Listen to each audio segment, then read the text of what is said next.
Look at this baby. So gentle, so innocent. You'd think this child would grow up to become a good man, an honest man.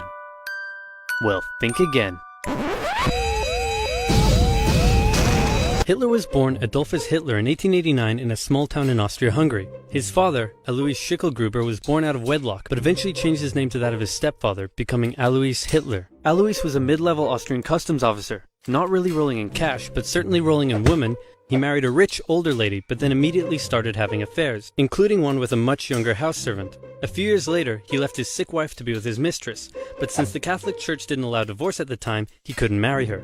So he waited for his old wife to die and had a child in the meantime. Then his wife died, so he married his mistress and had another child, but then his new wife got sick, so he employed his much younger cousin Clara to take care of her. Then when his new wife died, he immediately got Clara, his cousin, pregnant, and then married her. In that order, you rock star. Clara and Alois had 3 children together, who all tragically died while in infancy. So when the 4th child, Adolf, came along, Clara spoiled him rotten. The Hitlers had 2 more kids, and the family moved around a few times, meaning Adolf had to attend 5 different elementary schools. Adolf's father was strict, quick to anger, and took most of it out on the eldest son, until he had enough and ran away at the age of 14, leaving 7-year-old Adolf to do most of the chores and get berated by his father. The result was a difficult relationship with his dad, while he was super attached to his mother, who worried over him and his health excessively. Hitler did well in school at first. His grades were good and his teachers praised him. He was popular with the other kids and enjoyed gathering them together to play war games. He also loved reading, and particularly liked stories about cowboys and Indians. As he grew older though, he started to get into trouble. He was caught smoking once, organized a raid on a local orchard, tormented his pro-Austria religion teacher with symbolic gestures, displaying his allegiance to the idea of united Germanic people under a greater German state in defiance of Habsburg Austria. You know, the usual. All of this enraged Adolf's father, who punished him severely. The area of Austria-Hungary that Hitler lived in was once part of the German Confederation, and many of the people who lived there considered themselves to be German. Adolf tended to just go against whatever his father said, and since his father was an Austrian public official, Hitler got big into German nationalism. This enraged Adolf's father, who punished him severely.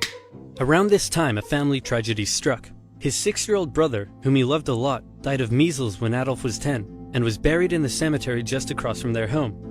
Around this time, neighbors reported a change in the young boy. Strange behaviors such as talking to trees and staying up late staring at the stars from the cemetery walls. He lost interest in religion, and his school grades started to decline, which enraged his father, who punished him severely. It also didn't help that he had just entered high school, and the cool city boys treated him like a rural peasant. He had to repeat a grade and had little interest in most school subjects, instead spending his time reading and drawing, which he was quite good at.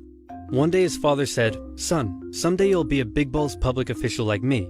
And Adolf replied, "No, father, I'm going to become an artist and soar high above the clouds with the eagles." This enraged his father, but by this time he was an old-ass man, so he just sort of let it go, and then died of a lung hemorrhage. Hitler just about passed his final semester, and celebrated in the typical way, by getting blackout drunk and wiping his ass with the certificate. However, he didn't take the overall final school exam, instead just dropping out. The now 16-year-old boy was unemployed, without much purpose in life, and for the next 3 years he stayed that way. He spent most of his time at the opera with his only friend, August Kubizek. Kubizek later wrote his memories of the young Hitler, and said he was passionately interested in many things, felt he was in many ways better than others his age, was quick to anger just like his father, and an incredible speaker once he was ranting. When he was 18, he said a very sad goodbye to his mother and went to Vienna to take the entrance exam for art school. He failed. Soon after, he had to return home. His mother was sick, and her health was rapidly deteriorating. Hitler stayed by her side, and when she eventually died, the family doctor said he had never seen someone so overwhelmed with grief as Hitler was. Then Hitler returned to Vienna, still hoping to find a career in the arts, but he never did. Instead, without parental support, Hitler ended up on the streets. Now in his early 20s, he spent a few rough years living in and out of homeless shelters, making what little he could from selling postcards he painted. It's hard to pinpoint exactly when and how Hitler's extreme ideological beliefs formed, but his time in Vienna would have certainly played a role. Anti-Semitism was widespread in the city. The mayor, whom Hitler supported, was an outspoken anti-Semite. There were many right-wing, anti-Semitic newsletters, which Hitler took a keen interest in. He bought into the conspiracy theories, and became a firm believer in the idea that there are many races in constant struggle with one another, the purest of which were the German Aryan people, and the worst of which, he believed, were Jews. Since Austria-Hungary was a multi-ethnic empire full of lesser races, Hitler wasn't a fan. So when he was 24, he moved to Munich in Germany to avoid doing military service, and for one more year he was a drifter on the streets, until something huge happened. In 1914, long-standing tensions in Europe erupted into the First World War. Crowds across Europe celebrated the news. Within days, Hitler volunteered for the German army. The war gave him a purpose in life. His fellow soldiers gave him friendship and brotherhood. Despite the horrors of war, Hitler considered it to be the best time of his life. He was reportedly a brave soldier and was awarded the Iron Cross, first class.